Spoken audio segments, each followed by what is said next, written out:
날씨가 덥지도 않고 오늘 공부하기 딱 좋은 날씨네. 진도를 좀 많이 나야 되겠다. 자, 우리 오늘 공부할 부분이 교재로 보면은 1권에 페이지 127쪽. 교재 127쪽. 자, 127쪽에 보면 제5절 공법 관계에 대한 사법 규정의 적용이라는 주제가 있어. 근데 자, 시험에 거의 잘 안 내. 응? 근데 또 뭐 우리 수험생 입장에서야 뭐 10년에 한 번씩 정도 낼까 말까 하더라도 내면 꼼짝 못하고 당하잖아. 일단은 간단히 하자. 제목을 딱 보니까 우리가 공법 관계는 다른 말로 또 뭐라고 부르지? 행정법 관계. 그러니까 쉽게 말하면 행정법이 적용돼야 될 국가와 국민의 관계야. 응? 그럼 행정법이 적용될 행정법이 있으면 뭐 그거 적용하면 되는데 문제는 행정법이 이 민법에 비해서 발달 역사가 늦어. 응? 민법은 이제 우리가 기본적으로 개인과 개인 사이에 이제 대등한 서로 대등한 관계고 서로 개인적인 이익을 추구하는 관계에 적용하려고 만든 법이 민법인데 민법은 아주 역사가 오래됐기 때문에 굉장히 그 법 규정이 정교하게 돼 있어. 응? 그렇다면 행정 국가와 개인 사이의 행정 관계에 적용될 행정법 규정이 있으면 그걸 적용하지만 없을 때 그럼 어떡할 거냐? 응? 그러면 개인들 사이에 적용되는 민법 규정을 행정 국가와 개인 사이의 행정 관계에 뭐 비슷하게 적용할 만한 게 하다. 그러면 적용할 수 있느냐? 이게 이제 문제가 된다. 그래서 여러분들 이제 개설 부분에 이제 그 얘기를 써놓은 거야. 외울 거 아니고. 응?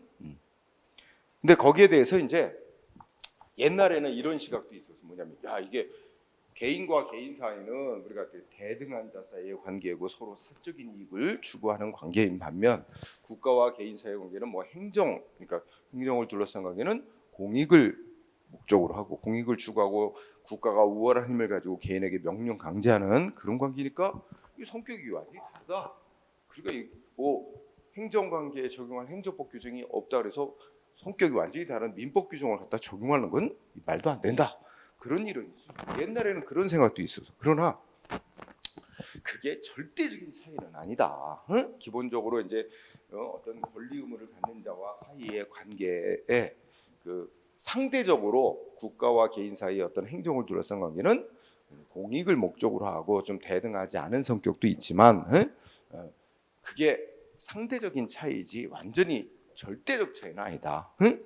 그래서 이제 어떤 행정관계의 특성을 고려할 때 물론 개인 사이에 적용되는 민법 규정을 적용하기 곤란한 것도 있겠으나 또 적용할 수 있는 거는 행정관계에 적용할 수도 있다고 봐야 된다. 이게 오늘날의 기본적인 입장이야.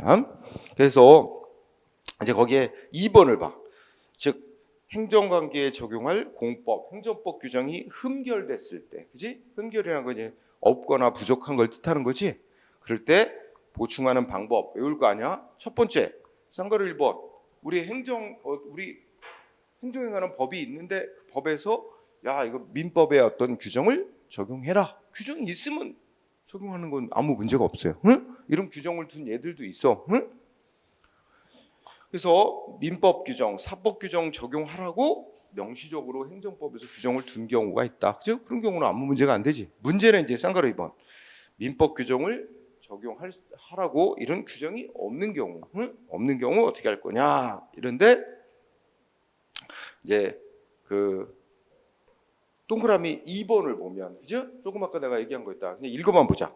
과거에는 우리 공법, 행정법과 민법은 본질적으로 성격이 다른 법이다. 그러니까 이게 뭐, 그 행정법 규정이 없다 그래서 민법 규정으로 보충 적용할 수는 없다. 이렇게 보는 시각도 과거에는 있었으나 오늘날은 이러한 견해를 지지하는 학자는 아무도 없다.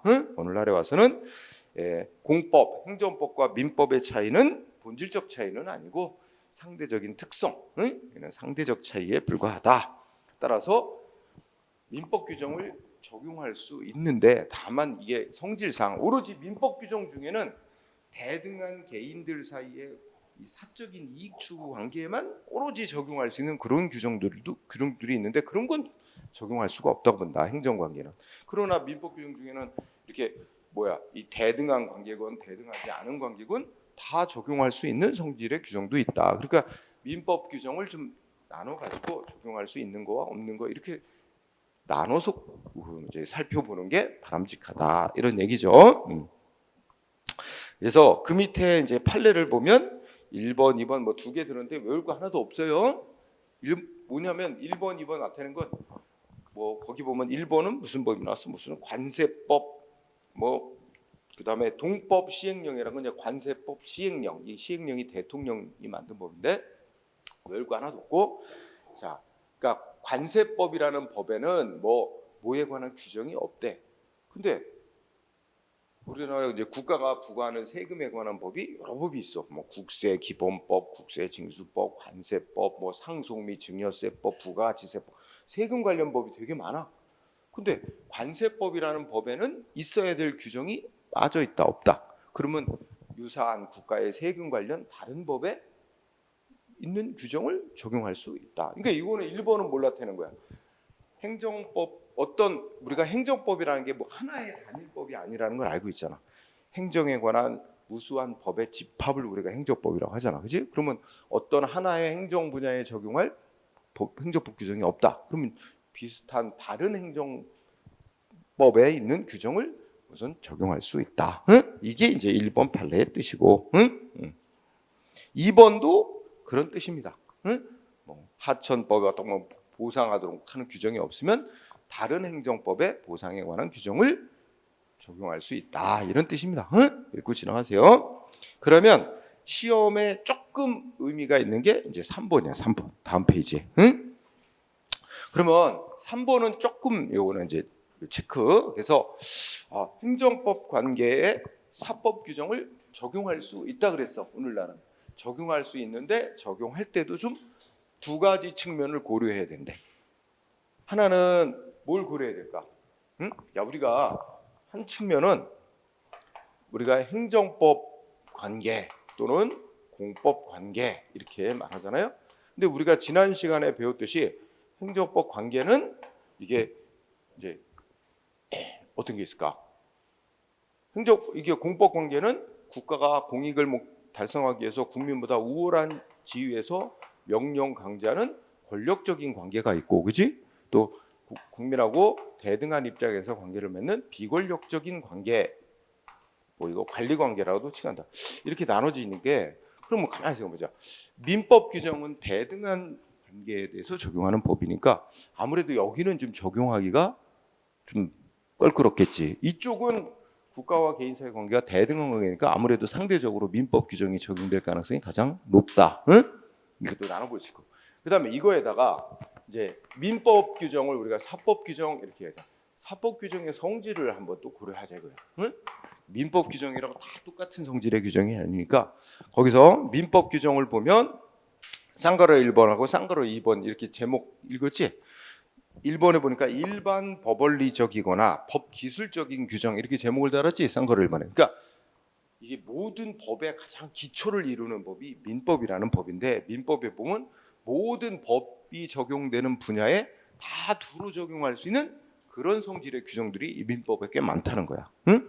그래서 민법에 있는 모든 분야에 적용 가능한 그런 성격의 규정을 일반 법원리적인 규정. 응? 또 무슨 날짜, 기간을 계산한다든지 응? 주소를 어디로 정하느냐 이런 거 같은 거는 일종의 테크닉적인 거, 응? 법 기술적인 그런 규정들은 이거는 이 대등한 관계냐 대등하지 않은 관계냐 그게 중요한 영향을 안 미치거든.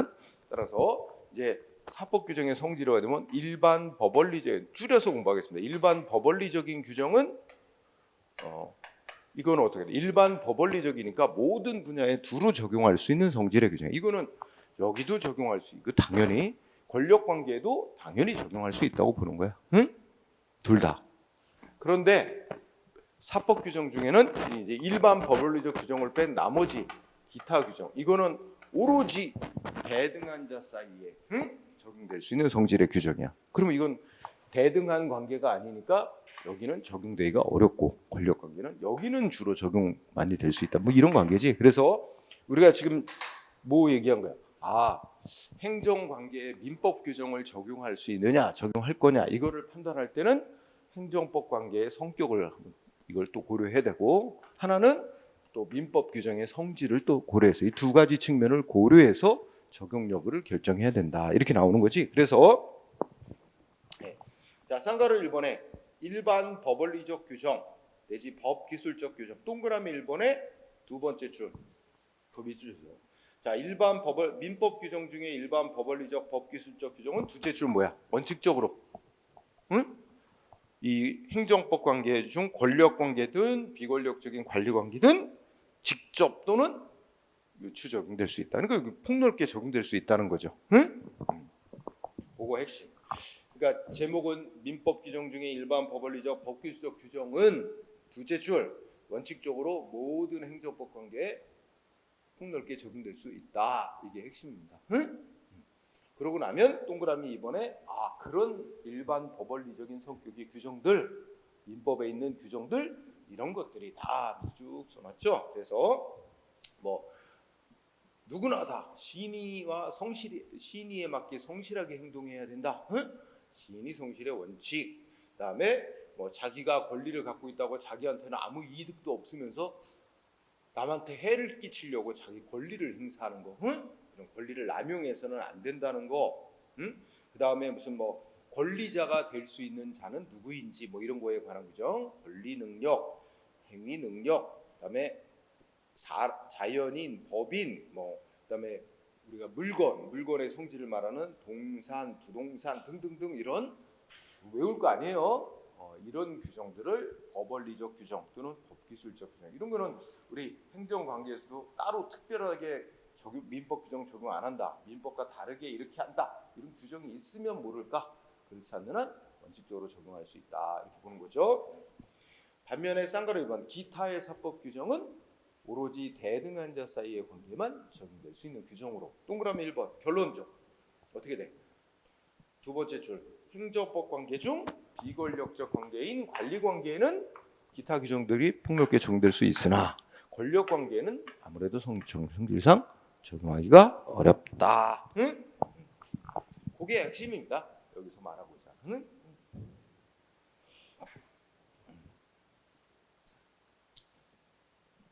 자, 그 정도 공부하면 돼요. 거의 안 나오니까 최근 10년 동안 나온 적 없습니다. 응? 하고요. 자, 우리가 이제 6절 오른쪽으로 가. 6절에 보면 행정법 관계의 발생 소멸 원인인데 여기가 이제 시험에 곧잘 나오는 곳이에요. 응? 자, 그래서 제 6절 행정법 관계의 발생 변경 소멸 원인에 한 페이지가 있는데 거기도 설명이 딱 많아. 그러니까 거기 읽어보면, 그러니까 행정법 관계는 뭐 기본적으로 이제 국가하고 우리 국민하고의 관계 속에서 뭐 서로 간의 권리 의무 이런 게 발생되고 변경되고 소멸되게 만드는 그런 원인을 공부를 하는데, 거기에 용어가 두 개 나오지. 개설에 보면 법률 요건, 법률 사실. 이거 외울 거 없어요. 우리가 이제 가만히 논리적으로 분석해 보면 우선 이런 말이 나와. 법률 효과. 그대로 그냥 글자 보면 법률이 인정하는 효과. 응? 근데 다른 말로 뭐 법적인 효과. 이 내용을 보면 이게 이제 권리나 의무야. 가장 핵심적인 게 권리나 의무야. 그럼 이게 발생하려면 국가와 개인 사이 어떤 행정에 관한 권리 의무가 발생이 되려면 그럼 뭐가 충족이 돼야 돼? 법적인 요건이 충족이 돼야 돼. 응? 그래서 그 법적인 요건을 우리가 이런 말로 부릅니다. 법률 요건. 그러니까 법률 요건이 갖춰지면 효과가 발생한다 이거지. 응? 그럼 예를 들어서 이거는 뭐 행정 관계일 수도 있고 순수한 민법상 개인 간의 관계일 수도 있고, 우리가 서로 간에 무슨 땅을 사고 파는 계약을 맺어야, 그죠? 계약을 맺으면 계약에서 써놓을 거 아니야. 또 계약을 맺는 당사자끼리 누가 얼마의 돈을 주고 땅을 사기로. 그럼 뭐 어떻게 돼? 그 계약서 내용대로 땅 사는 사람은 권리 의무가 어떤 거야? 자기는 의무는 일단 땅값을 계약대로 땅값을 지불해야 될 의무가 있고, 땅값을 지불하면 그 땅에 대한 소유권을 저희가 갖게 되는 거죠. 권리, 그죠? 그 땅값을 줬으니까 땅 소유권을 넘겨라 요구할 권리가 있는 거지, 그지? 반대로 땅 파는 사람은 땅값을 달라고, 계약대로 땅값을 달라고 요구할 권리, 그지? 그러면 그에 따라 땅 소유권을 넘겨줘야 될 의무가 있는 거고. 그러니까 서로 간에 이렇게 계약이 정해지면 그에 따라 권리 의무가 발생하는 거지, 그렇지? 이런 거. 그런데 이 법률 요건을 뜯어보면 이 계약 같은 거는 한쪽에서 계약 맺는 양쪽 둘이 있을 때 한쪽에서 나하고 이런 내용으로 계약 맺자, 한쪽이 신청을 하고 다른 한쪽이 신청받은 내용 보더니 그것 좀 요거 가격을 조금 올리자, 응? 그럼 내가 계약하지, 뭐 이렇게 해서 합의가 된 거야. 상대방이 동의. 그러면 기본적으로 계약이 맺어지기 위해서는 신청이라는 한 사람의 행위와 상대방의 동의, 이 두 가지가 요소가 합의가 될 때 계약이 맺어지는 거야. 응? 이런 요소들, 신청하는 행위, 상대방이 동의하는 각각의 법적인 요건, 법률 요건을 충족시키기 위한 하나하나의 어떤 요인들, 기본적인 요소들을 뭐라고 부른대? 여기 보면 법률 사실이라고 그렇게 부른다는 거야. 응? 이건 모든 분야에서 같은 논리가 돼. 법 분야에서. 그래서 외우는 건 아니고. 그러면 논리가 어떻게 돼? 법률 사실이 모여서 법률 요건을 충족하게 되면 그에 따른 법률 효과가 발생하게 된다. 이런 논리지. 그럼 우리 행정관계에서, 자, 여러분들 공무원으로서의 공무원 신분, 공무원의 신분이 생기면 공무원은 기본적으로 권리, 공무원으로서 어떤 권리 의무 이런 게 발생한단 말이야, 그렇지? 그럼 이게 생기려면 뭐가 있어야 돼? 가장 기본적으로 공무원 되는데, 응? 임명이 가장 많은 흔한 형태지. 뭐 국회의원 같은 사람도 공무원인데, 그죠? 그건 선거로 이제 당선이 돼야 되겠지만, 그래서 보통 경우에 임명. 근데 임명이 되기 위해서는 뭐가 필요해? 임명이라는 조치가 있기 위해서는 우선 여러분들이 뭐 해야 되겠어? 응시원서 제출해야 되겠지? 그게 다른 말로 하면 신청하는 거야. 나 공무원 되고 싶다고. 신청. 그럼 또 뭐 또 봐야 돼? 신청. 그다음에 무슨 뭐 해야 돼? 시험도 치러야 될 거고. 응? 시험도 보고 합격자 발표도 하고 면접도 보고 등등. 그죠? 이런 요소들이 이거 다 법에서 정해 놨겠지? 법이 정한 이런 하나하나의 요소들이 다 갖춰지면 아니면 임명 행위가 있게 되고, 그죠? 이렇게 되는 거죠. 뭐 이런 거를 하나하나의 요소들을 법률 사실이라고 칭하는 거죠. 그래서 여기 보면 두 가지 법률 사실이 모여서 하나의 계약이라는 법률 요건이죠. 여기는 뭐 여러 가지, 몇 가지의 법률 사실이 모여서 법률 요건이 되게 돼요. 근데 민법상으로 보면 한 가지 법률 사실이 법률 요건이 되는 거죠. 예를 들어서 개인이 유언을 해. 혼자 자기 단독으로 혼자 내 재산은 누구한테 다 상속시켜 주기로 한다. 유언. 그러면 한 사람 개인의 하나의 법률 사실, 유언이 있고 이 유언 그 자체가 또 하나의 법률 요건이 돼서 유언한 대로 뭔가 효과가 발생하는 이런 경우도 있어요. 그래서 이제 법률 사실은 하나일 수도 있고 여러 개일 수도 있습니다. 응? 어쨌든 여러분들이 알아야 된다는 법률 사실이 모여서 법률 요건을 충족하면 법률 효과가 발생하는 그런 구조다. 그러면 시험은 쌍가로 2번에서 나와. 많이 나오는 건 아닌데 어쩌다 내면, 응? 쌍가로 2번에 보면 요거 여기 법률 사실, 응? 즉 법적인 효과, 법률 효과를 발생시키는 가장 기본이 되는 법률 사실은 이제 두 가지로 우리가 법학에서 두 가지로 갈라서 봐. 하나는 뭐래? 용태라는 거와 사건, 이렇게 두 가지로 분류한대요. 이 둘의 분류 기준은 뭐래? 사람의 정신작용을 요소로 하는 것이냐, 이게 기준이래. 응? 그래서 쌍가로 2번 법률 사실은 용태와 사건이라는 두 개의 종류로 구분한다. 구분 기준은 사람의 정신작용을 요소로 하는 거냐, 사람의 정신작용을 요소로 하는 걸 용태라고 칭하고, 응? 사람의 정신작용과 상관없는 건 사건이라고 칭한다. 그래서 그룹을 두 개 그룹으로 쪼갠 거야. 그죠? 그러면 여러분들이 그 밑에 박스 안에 보면 용태를 봐봐. 용태가 있고 사건이 있죠. 그 용태는 사람의 정신작용이 밖에 개인의 저 외부에까지 이제 나타난 게 외부적 용태. 예, 사람 정신작용이 외부에까지 나타나지 않고 내심에만 머무는 걸 우리가 내부적 용태 뭐 이렇게 칭한다는 거야. 응? 그래서 외울 건 아니고. 그럼 여러분 생각해봐. 아까 공무원 되겠다. 그래서 공무원으로서 여러 가지 공무원 신분을 부여받아서 공무원으로서 갖게 되는 여러 가지 권리 의무를 내가 갖고 싶다. 응? 그럼 어떻게 돼?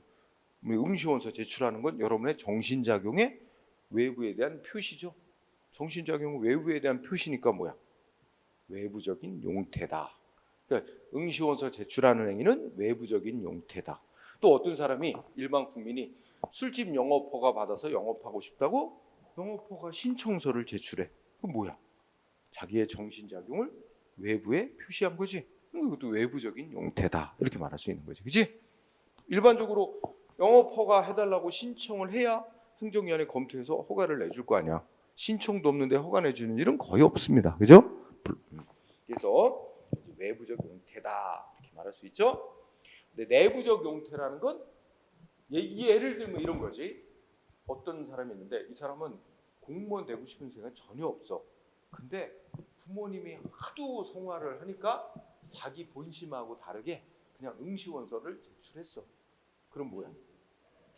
응시원서는 외부적 용태로서는 응시원서 제출을 했지만 내심으로는 자기는 진짜 내고 싶은 마음이 없잖아. 그게 바로 이제 마음속에 자기는 그럴 마음이 없는 거. 이게 내부적 용태라고 말할 수 있는 거예요. 응?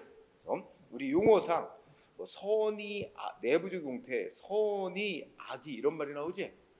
이거 앞으로도 조금 나오는데 용어 측면은 선의는 뭔가를 모르고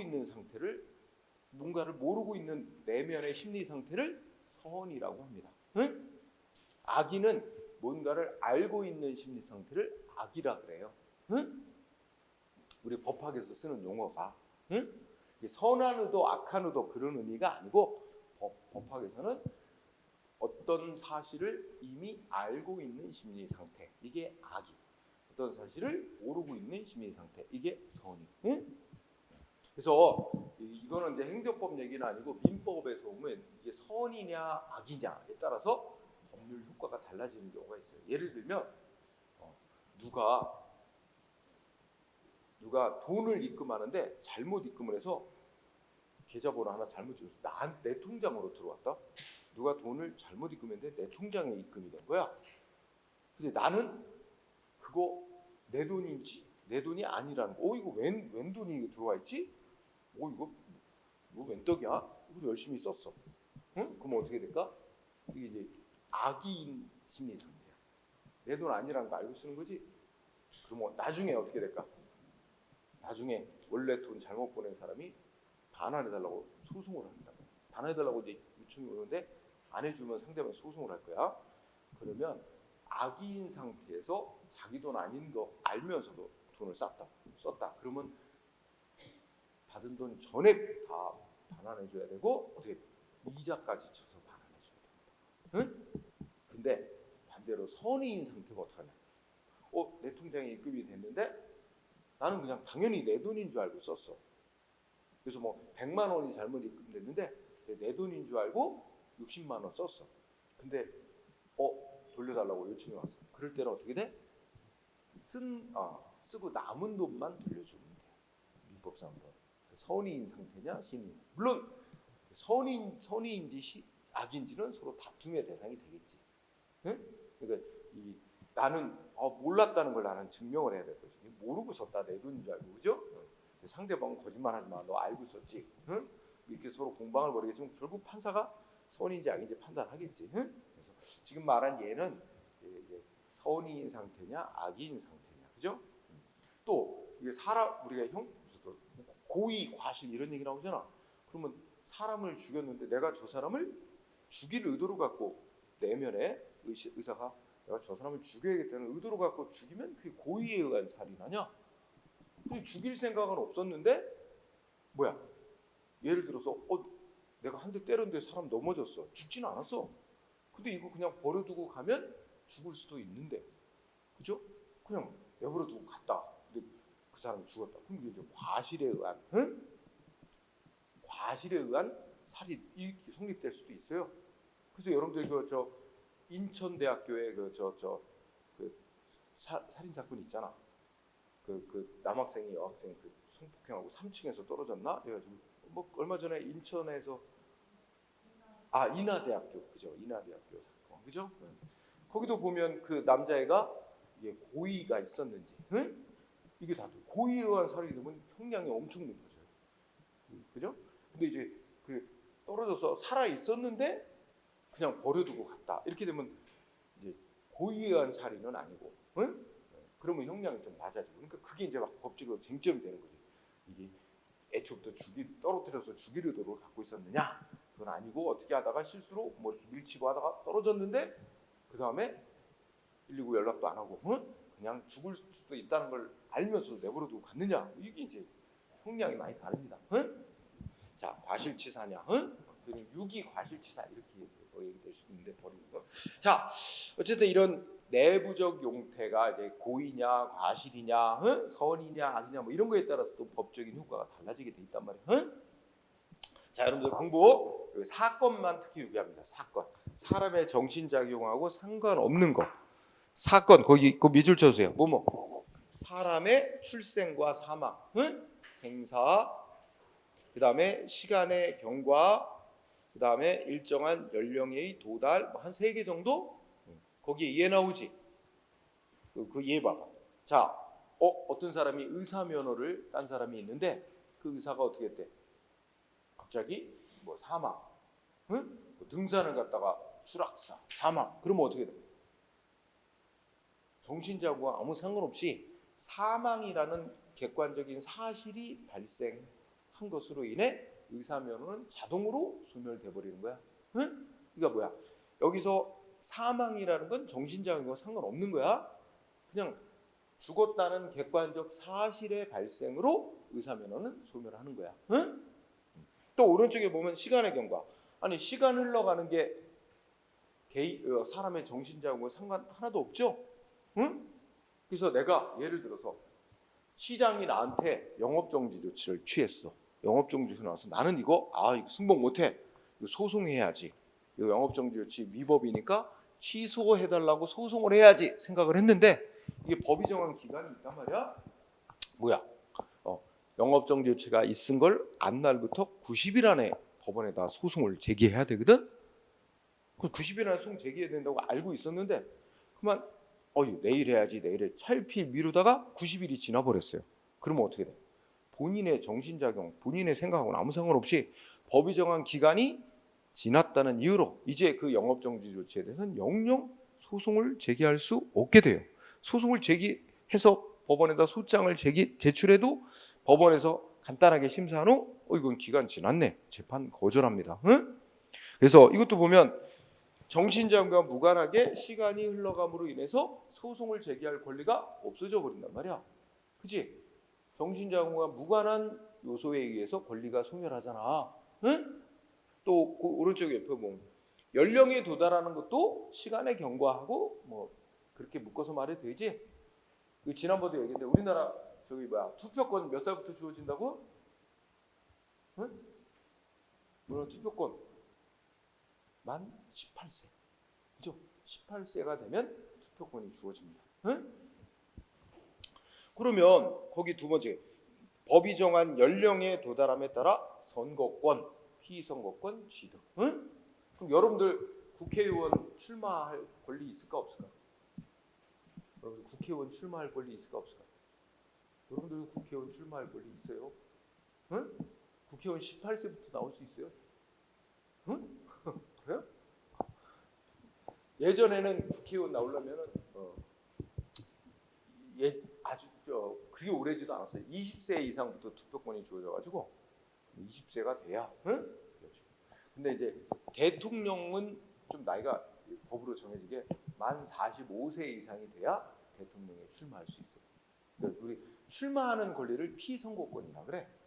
응? 대통령의 피선거권은 만 45세 이상. 그 외에 여기 인천시장, 시의원, 뭐 어디 도지사, 국회의원 다 18세 이상이면 다 나올 수 있어요. 앞으로는 아마 그래서 일본에 어디더라? 저기 최연소 관악구에 서울시 관악구의 구의원인데 걔가 아마 19세인가 20세인가 최연소예요. 그 친구가 원래 어디 고등학교 때인가 고등학교 때부터 뭔가 약간 정치 성향이 있었어. 그래가지고 뭐였더라? 학교 선생님들이 뭐 교내 마라톤을 하는데 뭐 일본에 대해서 뭔가 이렇게 막 일본을 욕하는 거 이거를 뭐 이렇게 뭐 하라 그랬는데 그거 갖고 이제 막그 좌편향 교육을 뭐 시킨다 뭐 이래가지고 그걸 폭로하고 막 문제 제기를 했던 그 고등학교 3학년 때 그랬던 학생인데 결국은 정치로 빠져서 구의원으로 나왔더라고. 국민의힘 쪽으로 해서. 자, 여담이었고 어쨌든 이런 것들이 이해됐어요? 사람의 정신작용하고 상관없이 어떤 권리가 발생하고 소멸하고 그죠? 응? 여러분들 또 이거 어떻게 돼? 자기 개인의 정신작용과 상관없이 무슨 의무자가 되기도 합니다. 예를 들면 우리나라의 뉴스에 가끔 나오긴 하는데 만 5살짜리 애가 있는데 빌딩 소유하고 있어. 응? 그럼 어떻게 돼? 빌딩을 소유하고 있다는 그 객관적 사실에 의해서 걔는 재산세를 내야 될 의무자입니다. 응? 물론 부모님이 돈 다 내주겠지만 일단 의무자는 뭐야? 5살짜리 애야. 근데 본인 의사하고 상관없잖아. 그냥 이게 걔의 이름으로 빌딩이 이제 소유자라고 돼 있기 때문에 걔는 법이 정한 바에 따라 세금을 내야 될, 재산세를 내야 될 의무자가 되는 거죠. 응? 그런 것들입니다. 그래서 그런 거를 이렇게 사람의 정신작용에 무관한 그런 요소를 통틀어서 권리 의무 발생 변경시키는 사람 정신작용 무관한 요소를 통틀어서 사건이라고 칭한다. 응? 네. 그래서 이제까지 나온 거 보면 뭐 다음 중 사건에 해당하는 예를 고르시오. 뭐 이런 정도 한 10년 전에 나왔어. 응? 요 예를 가지고. 자, 여기 공부할 것. 예. 자, 그러면 다음 페이지가 그러면 사건에 속하는 것들 몇 가지를 공부하자. 사건은 첫 번째 1번 기간. 시간이 경과하는 거와 관련해서. 여러분 기간이라는 거는 뭐 그냥 어느 한 시점부터 어느 시점까지 시간적 간격. 예를 들면 우리 아까 얘기했듯이 영업정지 조치를 받은 상대방 국민이 이거 영업정지 조치 위법이니까 취소해달라고 소송을 제기하려면 행정소송 제기하려면 영업정지 처분이 있으면 안날부터 90일 안에 소송을 제기하는 안날부터 90일 딱 정해져 있잖아. 그렇지? 안날부터 90일 이내에 소송을 제기한다. 뭐 예를 들면 또 뭐 공무원 입장에서는 법이 뭐였냐면 국민으로부터 뭐 허가 신청을 받으면 신청서 접수한 날로부터 며칠 이내 허가 여부 결정을 내려야 된다. 공무원 입장에서도 기간 지키면서 해야 되는 거 있잖아, 그렇지? 그래서 이제 기간을 법에서 기간을 딱 정해놓고 기간 넘어서 하는 건 위법이다. 이러면 공무원을 안 지키면 위법이 되는 거죠. 네. 그래서 자 그러면 기간 1번의 의 적용 받고 1번 기간이란 이런 거다. 자 여기서 동그라미 2번이 중요한 사항. 동그라미 2번. 자, 행정에 관한 기간 계산에 관하여 이렇게 돼 있죠? 여기 행정에 관한 기간 계산에 있어서 우리 행정기본법이라는 법에서 정해놓은 게 있는데 행정기본법에서 정해놓거나 또는 다른 법에서 기간 어떻게 계산해라 뭐 특별한 규정이 있을 때는 그에 따르고 행정기본법이나 다른 법에 기간을 어떻게 계산할지 특별한 규정 없다면 민법이 정한 기간 계산 규정을 따른다. 이렇게 돼 있는 거예요. 응? 요거 시험에 쓰이니까 동그라미 2번 알아두고요. 그러면 기간을 계산할 때 우리가 기간 계산의 시작점을 뭐라 그러냐면 기산점 이런 용어로 표현해. 기간 계산을 시작하는 시점. 그다음에 기간이 끝나는 시점을 만료점 이렇게 말한단 말이야. 그러면 요 기산점을 잘 보자. 언제부터 기간 계산 시작해야 되느냐? 자, 기간의 기산점 원칙 뭐래? 요 원칙 밑줄 쳐서 원칙 뭐라고? 첫날은 빼고 계산 시작하는 걸 원칙으로 한다. 초일 불산입이 원칙이다. 응? 밑줄 주세요. 첫날은 빼고 계산하는 겁니다. 원칙 미수철 초일불산. 그래서 동그라미 기억번 읽어볼까요? 뭐라고 돼 있어? 자, 기간을 시간 단위, 분 단위, 초 단위로 정해놓은 경우는 즉시부터 시간 계산, 기간 계산을 시작하고 기간을 일, 주, 월, 연 단위로 정했을 때는 첫날은 뺀다. 응? 이게 이제 민법 규정이고 특별한 규정이 없으면 이렇게 이제 첫날을 빼고 계산 시작하는 거야. 자, 그러면 또 니은번도 중요한데, 자, 법이야, 법. 그러니까 법을 만들었어요, 국가가. 응? 근데 법을 만들었는데 두 가지로 나눴지. 첫째 끝에 법을 만들었습니다 하고 국민한테 공포한 날부터 시행하는 법. 응? 공포한 날부터 시행하기로 한 법은 공포한 날, 첫날 공포한 날을 시행일로 하고, 응? 두 번째 줄, 공포한 날부터 일정 기간이 지난 뒤부터 법이 시행되도록 하는 경우는 공포한 날은 첫날에 산입하지 아니한다. 응? 그러니까 두 가지가 되는 거지. 니은벌에 두 가지야. 하나는 공포한 날부터 시행하는 법은 공포한 날 집어넣어서 그날부터 시행일이 되는 거고, 응? 그다음에 공포한 날부터 뭐 10일 지난 뒤부터 시행한다. 공포한 날부터 한 달이 지난 뒤부터 시행한다. 그러면 공포한 날은 빼고 기간 계산 시작한단 말이야. 응? 그래서 셋째 줄, 공포한 날부터 일정 기간이 경과한 날부터 시행하는 법은 공포한 날은 첫날에 산입하지 않는다. 뺀다는 거죠. 응? 그 다음에 그런데 예외로 보면 초일 산입 나왔죠. 첫날부터 넣어서 계산하도록 하는 경우입니다. 자, 여기도 기억번이 아주 중요해요. 뭐라고 써놨죠? 자, 행정기본법 규정인데 법령에서 또는 국민에 대한 법 집행 조치인 처분에서 국민의 권리익을 제한하거나 의무를 부과하는 경우, 자, 권리이익이 제한되거나 의무가 지속되는 기간의 계산은 기간의 일주, 월, 연단의 정하는 첫날을 산입한다. 다만 이에 따른 것이 국민에게 불리한 경우는 그러하지 아니하다. 자, 이거 어떻게 공부하면 좋으냐면 여기 첫째 때 국민의 권리익을 제한하거나 의무를 부과하는 경우지. 그럼 좀 예를 들어서 영업정지 처분, 국민한테 영업정지 처분 10일 예를 들어. 그러면 영업정지 오늘 저 인천시장이 나한테 영업정지 10일 하면서 통지서를 보내왔어. 10일인데 오늘 오후 3시에 받았어.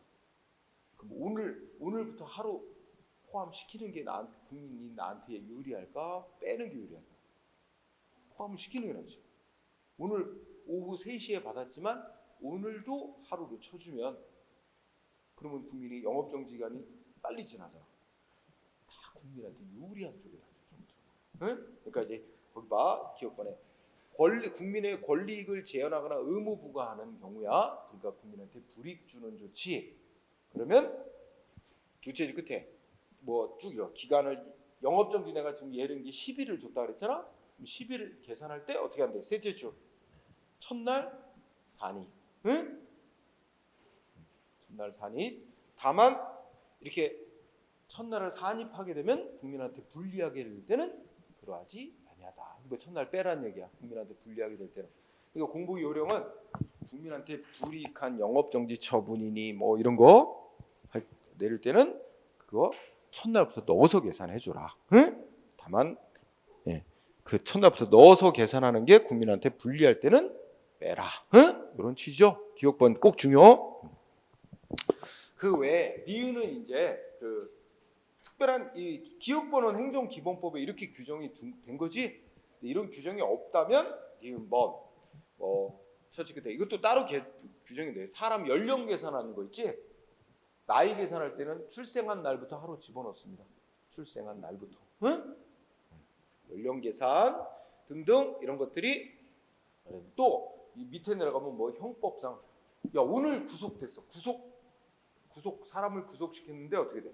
구속된 첫날도 넣어주는 게 국민한테 좋을 거 아니야? 그죠?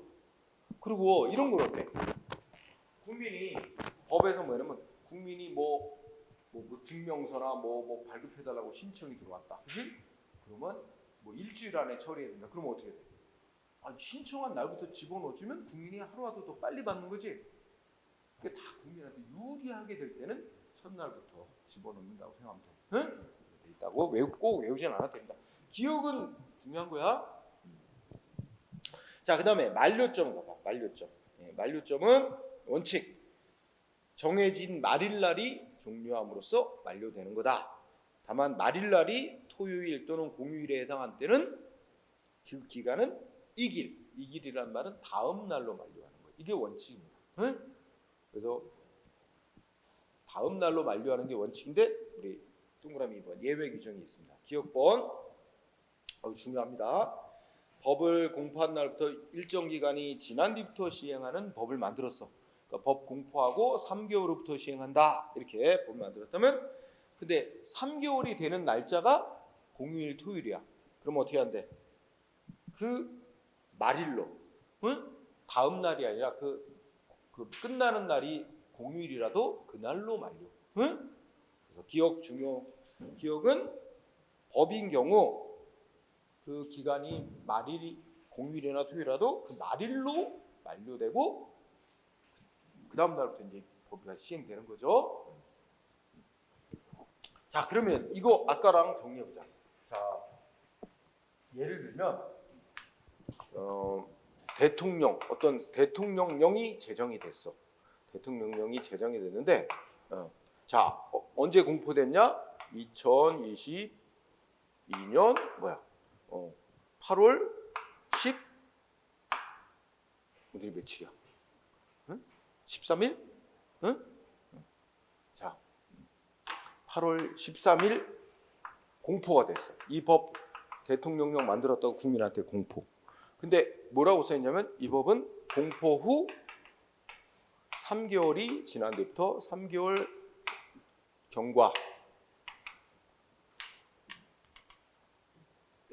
경과한 때부터 시행된다. 이렇게 돼 있대. 법 규정이. 시행일이 이렇게 정해져서. 그럼 이거 언제 이 법은 효력이 국민에게 이제 효력이 생기는 걸까? 시행이 되는 걸까? 그러면 이제 3개월을 계산을 해야 돼. 그지? 그러면 계산 시작점, 기산점을 잡아야 되는데 이거 첫날 넣어야 돼, 빼야 돼? 공포한 날 8월 13일 날 이거 집어넣어요, 빼야 돼? 응? 위에 있었잖아, 거기. 응? 원칙의 기산점의 원칙의 니은번, 그지? 둘째 끝에 보면 공포한 날부터 일정 기간이 지난 뒤부터 시행되도록 하는 법은 뭐야? 공포한 날은 뺀단 말이야. 그러면 언제부터 이 기간 계산 시작하는 거야? 2022년 8월 13일 안 넣지? 14일 오전 0시부터 시작이 되는 거야. 3개월. 그러면 또 이거 달로 따질 때는 야, 이게 8월 달이면 31일까지 있나? 응? 하여튼 31일까지 있던 30일까지는 달력이 정한 대로 그냥 한 달씩 쳐요. 응? 2월 달은 28일까지만 있어도 한 달로 치는 거야. 그냥 다. 응? 달력이 정한 대로 합니다. 그래서 그럼 어떻게 될까? 일단 한 달은 9월 달이 되겠고, 그죠? 그다음에 10월 달, 11월이 되겠죠.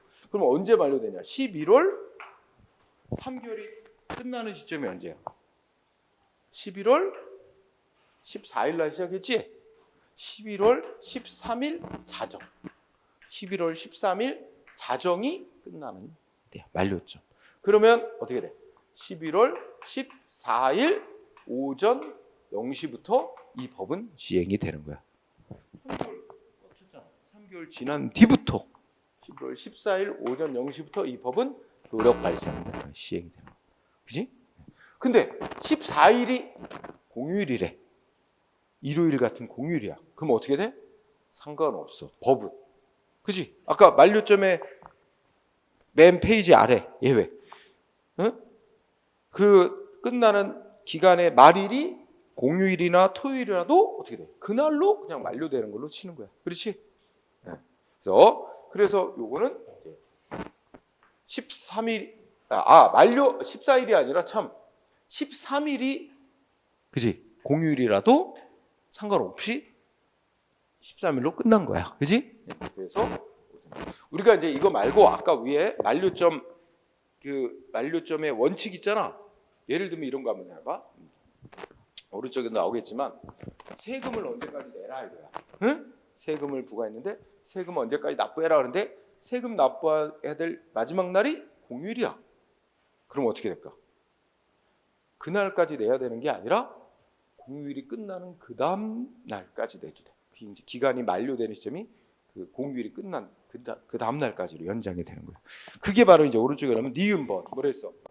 법령 등 또는 처분에서 국민의 권리이익을 제한하거나 의무를, 그러니까 국민한테 의무 부과하고 권리이익을 제한하고 불이익적인 경우 뭐야? 그 기간 계산은 말일날이 토요일 또는 공휴일에도 그날로 만료된다.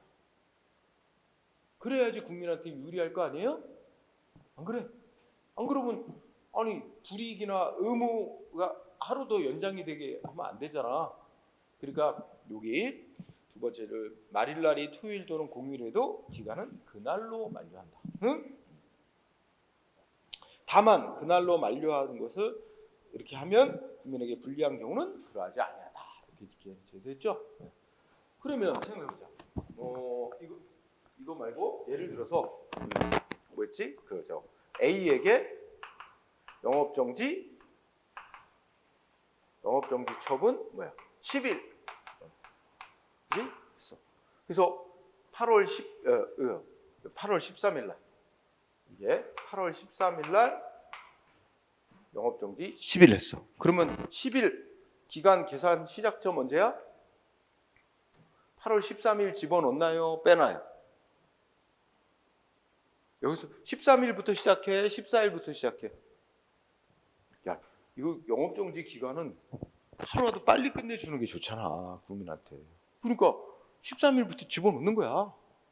응? 아까 이제 8월 13일 오후 3시에 영업정지 처분이 됐어도 8월 13일 오전 0시부터 하루 쳐주는 거야. 그럼 시작점은 8월 13일 오전 0시부터 시작하는 거야. 근데 초일 산입하는 거지? 응? 그 다음에 10일은 언제 끝나? 응?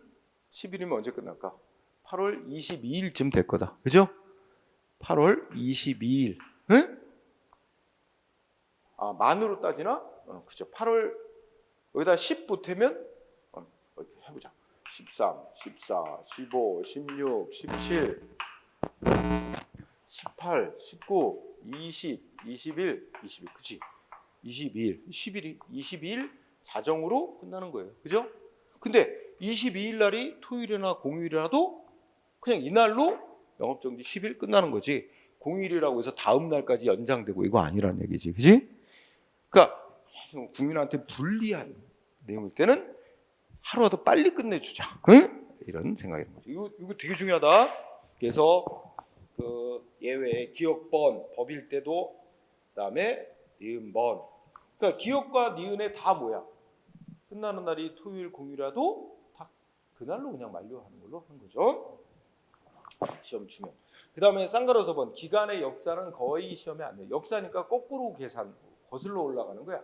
주로 어떤 때 문제가 되냐면 선거하는 날이 며칠로 정해졌다. 그럼 선거일 전 며칠 전까지 국민들한테 선거 공보물을 발송해야 된다. 이런 규정이 있단 말이야. 그러면 그날부터 며칠 전까지 보내야만 되는가 이런 거 계산하는데 이건 같은 방식으로 거꾸로 계산하는 거다. 시험 거의 나오지 않습니다.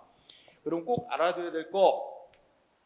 자, 3가지 있지. 하나는 우리 행정기본법이나 이런 우리 행정법에 특별한 규정이 있으면 그에 따르고 규정이 없으면 민법이 정한 방식을 기간 계산 규정을 따른다. 대원칙. 그래서 기산점에서 원칙은 초일 불산이 예외로 초일 산입하게 되어 있는 경우가 있다. 그다음에 만료점은 원칙적으로는 토요일이나 공휴일 말일날이 그러면 그 다음 날로 만료되는 걸로 하지만 예외 규정이 있어서 그 토요일이나 공휴일이라도 그날로 만료되는 것으로 한다. 국민한테 불이익한 경우에는 빨리 끝내주는 게 좋으니까. 그렇게 요 법 규정들이 최근에 이 행정기본법이라고 내가 끝에 이제 가로치고 행정기본법 몇 점에 행정기본법 규정들이 계속 시험에 나와요. 행정기본법이라는 법이 작년에 만들어졌어. 그러니까 얼마나 내기 좋아. 그죠? 그동안에는 안 나왔던 거지. 새로 만들어진 규정들이니까 꼭 알아둬야 됩니다. 자, 그 다음에 시효라는 제도 있는데 어차피 뭐 이어가야 되니까 여기까지 하고 잠깐 쉬었다가 시효.